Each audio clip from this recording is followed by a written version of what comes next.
So I think we are live, folks. Welcome everybody. This is Ardwulf, and I am going live here today for two reasons. One is to test to make sure that certain new technical features are in fact working.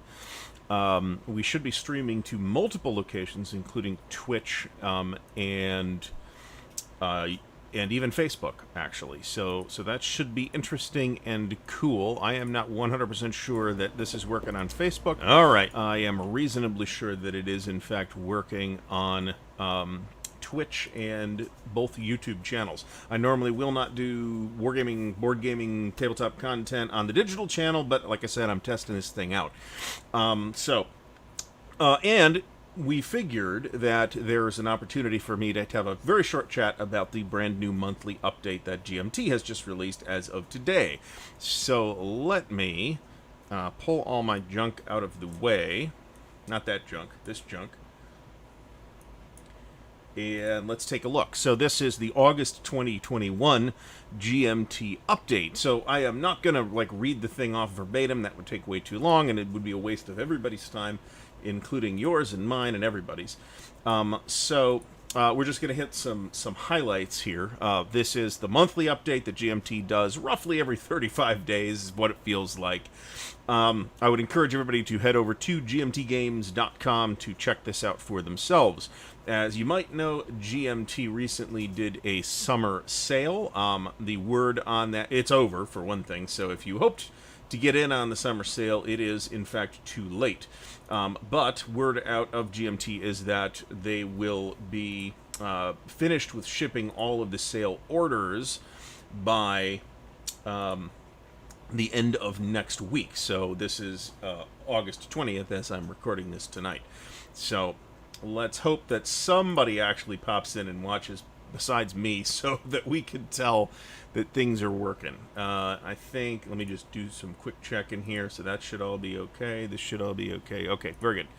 All right, so summer sale out of the way. Apparently one of the rationales for doing this was to, help the warehouse staff focus on this instead of all the stuff that's waiting on the worldwide logistics shortage to arrive. If you would like to hear about the worldwide logistics problems and their impact on the wargaming hobby, please do check out the stream on Monday. It will be at 8 p.m. Eastern Daylight Time with special guests, and we do have some actual feedback from publishers, so that'll be very interesting, so check that out. So summer sale is over, supply chain slowdowns. New P500s this month are 18 India and Bell of Treason. We'll look at those in a little bit more detail in just a moment. New games from Vivictus in the warehouse. 2 new Vivictus games, 3 Days of Glory and Typhoon Over the Pacific, which is a strategic level World War II game. So let's open that up because that might be interesting. And we have the back of the box for the upcoming Into the Woods. This is Dick Whitaker's Shiloh game, based on the Great Battles of the American Civil War system, which is of course a hallowed Richard Berg system. This should be a nice big game. 2 maps, 4.5 counter sheets. This is the first that the system will deal with the Battle of Shiloh since Bloody April from SPI, so it's been a long time since we've had a Shiloh game in this series. Here's some stuff on the GMT1 updates by Jason Carr, so check that out if you're interested. Here's a little bit of a wrap on the San Diego Historical Games Convention. Here's some links. We'll look at, let's take a look now at 18 India. As you might suspect, this is an 18xx game, so those of you who are not into 18xx games, we're not going to spend too much time on it. What I found interesting here, though, is the design credit is by Trax, which but it is authored by Michael Carter, Anthony Fryer, and Nick Nalon. So what Trax is, I'm not sure. It sounds like it's some group. And then we have The Bell of Treason, the 1938 Munich crisis in Czechoslovakia. This is a game about the debate within Czechoslovakia about whether to capitulate to German demands, which, of course, historically they did. This is, I think, in the lunchtime series, so it should have very short play time. It's got 101 orders already, which is probably pretty good. For those of us who like historical games, this might well be very interesting. So we'll see. In the update, its relationship with Fort Sumter, which is Mark Herman design, is highlighted. New P500s on the horizon, a strategy game set in the Bronx. I have no idea what that is. New game using the Sekigahara system, no idea. War of the Roses game, no idea. I have no idea. The one thing that's not shocking here at all is something new for the coin series. I'm sure we're all stunned to hear that a new coin game might in fact hit the P500 list sometime soon. Coming events. GMT's weekend at the warehouse is October 14th through the 17th, so check that out. So we've got some people in the chat. Let me know if there's any technical problems. Sounds okay, video's okay, all that stuff. So thank you for stopping by on this unscheduled... I didn't really schedule it. October 14th through the 17th in Hanford, California. For those who are fortunate enough to live out in that side of the country, I am told this is a very fun event. There is also the War Room at Dice Tower West, which is this coming March 2022. So Wargamers can be sneered at not only on the Dice Tower YouTube channels, but in person, to your face. It'll be very exciting. That is not GMT's fault. There's an update to the Frank Chadwick ETO series. And not there yet. P500 items, they could use more orders. Quick note on this. I note that the last 100 yards pack has not yet hit its number, which is stunning, frankly. The Battle for Normandy and Mons 1914 are both kind of big hex and counter war games. Those seem to be doing very well. No Retreat. I mean, these were just announced over the last couple of months. So, and the Chad Jensen and John Butterfield designed Downfall, Conquest of the Third Reich, which does look interesting, has almost hit its number. So, digital stuff, you can read all this if you want. Most requested P500 games, Pacific War remains on top. We'll get that at in a second. Next, shipping. Now, you got to read this because there's an assumption that this stuff will actually be arriving sometime fairly soon because of the worldwide logistics challenges. Is Absolute War, the second printing of MBT, and the third printing of Normandy 44. Normandy 44 comes highly recommended by me. I did not order it because I already have a previous edition. I think I have the second printing. That is a Mark Simonich game, and it's one of his operational games using the Zocbond system. I like those very much. All-time bestsellers, yay. Okay, so at the printer... maybe they'll arrive. If so, they will bill in September. At the printer, no ship date yet. Now, there's some interesting things here, because some of this stuff was supposed to have gone to the printer in June or July.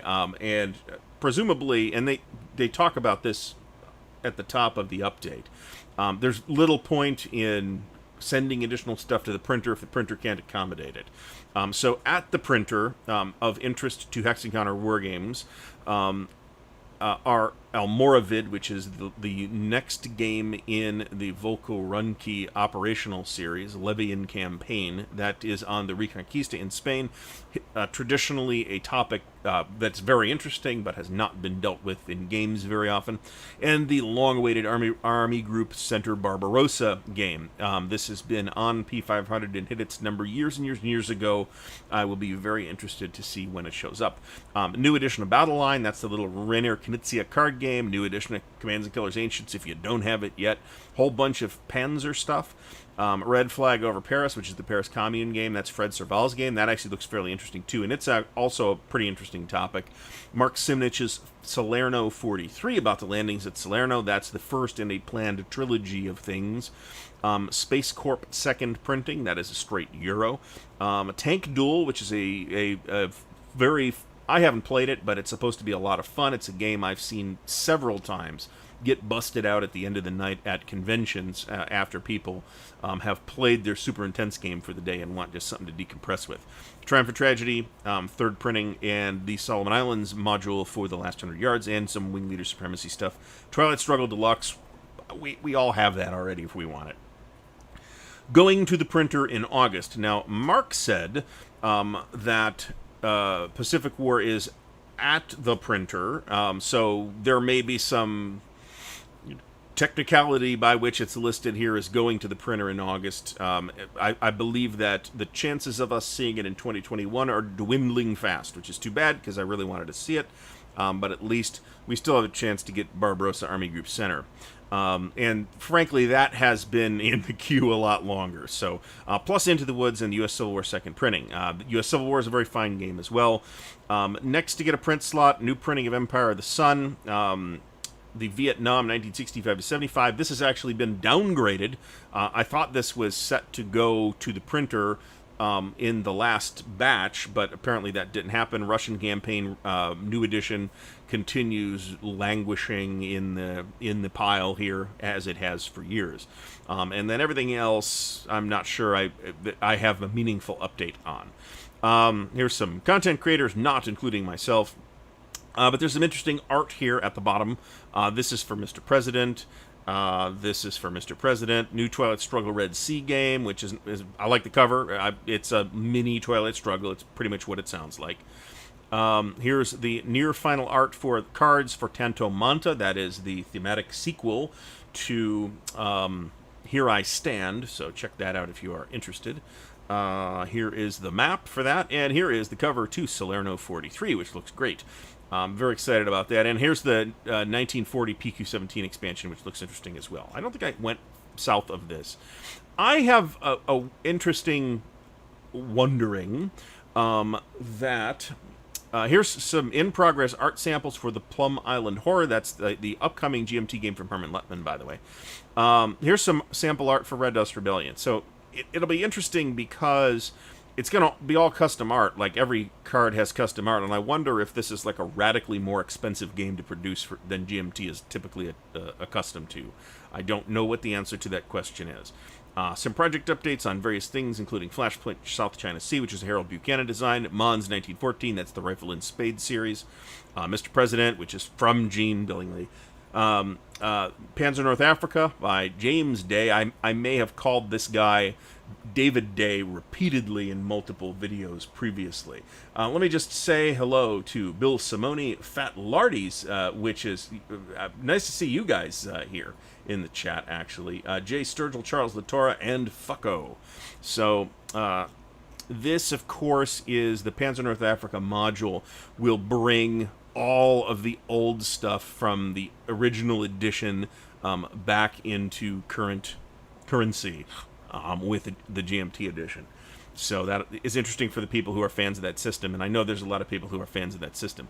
So let me mention very briefly this Typhoon Over the Pacific. $27. Looks like a roughly magazine-sized game. Simulates the entire conflict from 41 to 45. Does not cover the China incident of 1937, the Soviet offensive of August 1945, or the attack on Pearl Harbor. Here's the map. It's, as you can see, an area map, which is not particularly strange for Pacific games at this particular scale. I wonder who the designer is. I don't want to read the whole article to find out who the designer is. Looks like it might be an interesting thing if you're interested in this particular topic. The one thing that is on P500 that I will pimp every time that I have the opportunity to do so is, I didn't open it up in advance, is Roads to Leningrad second printing. I know it still says second printing, but it's going to be a true second edition based on comments made by the designer Vance von Boris. This, along with its sister game Roads to Moscow, are terrific games that I think need to get a lot more attention than they have gotten. I highly recommend this, especially for the price. It is a very nice system, and those of you who are terrified, Missing Seattle, thanks for stopping by. Those of you who are terrified by comparisons to the East Front series, of also from GMT, and the same designer. It's not that similar. There's some of the same bones in there, but this is a chit pull game. It plays very well solitaire. Highly recommended by me. So is there anything else in the GMT list? I would say no. So we are at 4 of 4 sites that we have actually broadcast to here. We are going to continue to do this, not to the digital channel because that's going to be for video games, but we're going to continue to stream to multiple platforms. I'll be able to start doing that on the regular stream on Monday, so you'll be able to see me on Twitch and Facebook as well. There are links to all that stuff in the video descriptions, so please do check that out. I would venture to say that virtually everybody who is watching is probably doing so on YouTube, but that's fine. So I would like to thank this service that I am using to do this with is called Restream. It is not free, so I would like to give a huge thanks to the patrons of Ardwulf's Lair to have helped me pay for this thing, at least for this month. So and it's not cheap. It's like $19 a month if you pay monthly, and I didn't want to pay for a year without trying it and make sure it works. So we're going to continue using it for the next month, and we'll see how it goes. Thanks again to the patrons. Please do check out the links in the video description to help support Ardwulf's Lair, including the Patreon page, the merch store, and the Ko-Fi page, and just following and turning notifications on helps the channel a lot, and also comment on the videos. So I want to thank everybody for watching. We're going to tune out now. Please do tune in to the stream on Monday at 8 p.m. Eastern Daylight Time. That is the regular monthly counterclipping show, weekly counterclipping show with a special guest this particular week. So check that out. Also, you may want to hop over in about 40 minutes to Mo's Game Table. Mo is going to be having a live stream of his own. This is his rescheduled Whiskey Charlie show, and he's going to have David Heath and designers from Lock and Load Publishing, and they're going to talk about their new Kickstarter that is now going on. So please do check that out. Thanks again for watching. Until next time.